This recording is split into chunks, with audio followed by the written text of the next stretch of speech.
Hai dok. Hai, halo. Hai, mau tanya-tanya nih dok. Boleh? Oke, dok. Mau Ya. tanya nih, boleh nggak sih anak di bawah 1 tahun itu konsumsi madu?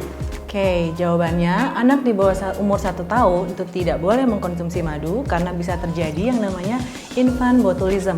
Apa itu? Yaitu bayi dengan pencernaan yang belum matur tertelan dari spora Clostridium botulinum sehingga bisa beresiko berat untuk pencernaan bayi. Oke. Nah dok, dengar-dengar katanya kalau anak kejang itu bisa dihindari dengan minum kopi. Mitos atau fakta tuh dok?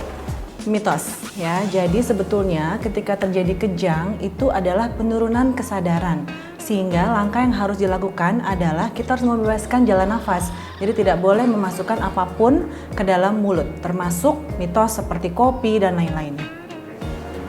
Oke, dok tanya lagi ya. Nah, ini katanya bayi badan gemuk itu lebih baik dibanding dengan yang badannya kecil. Ini benar nggak? Salah. Jadi, untuk menentukan apakah anak itu berstatus gizi baik atau tidak, itu ditentukan dengan memasukkan atau memplot berat badan, tinggi badan, dan lingkar kepalanya ke kurva sesuai dengan usia dan jenis kelamin anak. Jadi bukan hanya berdasarkan perawakannya nih, oh dia perawakannya gendut, oh ini perawakannya kurus ya. Jadi diskusikan lagi dengan dokter anak masing-masing. Dok, air tajin katanya bisa sebagai pengganti susu. Benar nggak tuh dok? Salah. Jadi cairan terbaik untuk bayi itu adalah ASI. ASI adalah air susu ibu yang mengandung berbagai macam antibodi dan kekebalan yang terbaik yang tidak bisa digantikan oleh buatan manusia. Oke. Nah, dok katanya terlalu banyak gula itu bikin anak hiperaktif. Oke, itu tidak benar ya. Jadi hiperaktif atau tidaknya seorang anak bukan ditentukan dengan konsumsi gula harian. Karena sebetulnya anak-anak pun juga masih memerlukan gula dalam makanannya. Cuma diberikan dalam jumlah yang terbatas. Nah, anak yang hiperaktif itu biasanya dikaitkan dengan ADHD. Itu berbeda sendiri diagnosisnya. Umumnya terjadi pada anak-anak usia menjelang sekolah. Nah, dok, anak yang katanya lahir sesar, bentuk kepalanya lebih bagus daripada anak yang lahir normal. Benar nggak tuh dok? Salah. Ya, jadi untuk bentuk kepala bayi itu bukan ditentukan dari jenis persalinan bayi karena banyak faktor yang mempengaruhi, misalkan posisi tidur, posisi menyusui, posisi menggendong, ya. Jadi itu harus diperbaiki dan diatasi dengan baik kalau memang terjadi gangguan bentuk kepala bayi.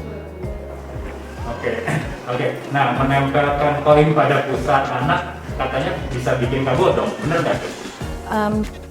Tidak benar ya. Jadi yang namanya otot perut pada bayi baru lahir itu memang masih cenderung lebih lemah ya, sehingga dia tampak seperti lebih kendor gitu ya.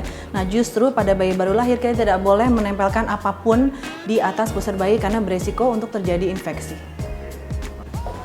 Nah dok, katanya nih ya, agar kaki bayi lurus maka harus dibedong dengan ketat. Benar nggak?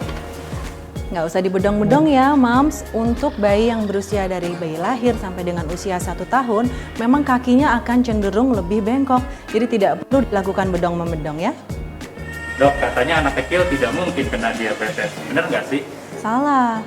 Anak kecil bisa menderita diabetes mellitus atau istilah awamnya adalah penyakit gula. Nah, diabetes mellitus ini adalah penyakit metabolik yang tersering pada anak-anak dan sifatnya kronis dan bisa mengganggu tumbuh kembang anak-anak kita kalau misalkan mereka terkena. Nah, diabetes mellitus sendiri itu terdiri dari 2 tipe. Tipe 1 yang diturunkan secara genetik, yang kedua itu biasanya karena anaknya obesitas atau karena gaya hidup atau perilaku hidup yang tidak baik. Nah, terakhir dok, katanya kalau orang tuanya pakai kacamata, maka nanti pasti anaknya akan pakai kacamata juga. Kacamata ini ya? Nah, jawabannya enggak ya, karena untuk menggunakan kacamata, terutama kacamata minus atau tidak, itu umumnya banyak faktor yang mempengaruhi, misalkan screen time ya, atau berapa sih jarak dia menonton antara dia dengan televisi. Ya, jadi berbagai banyak faktor yang bisa mempengaruhi, termasuk salah satunya adalah mungkin kekurangan vitamin A. Jadi bukan karena diturunkan.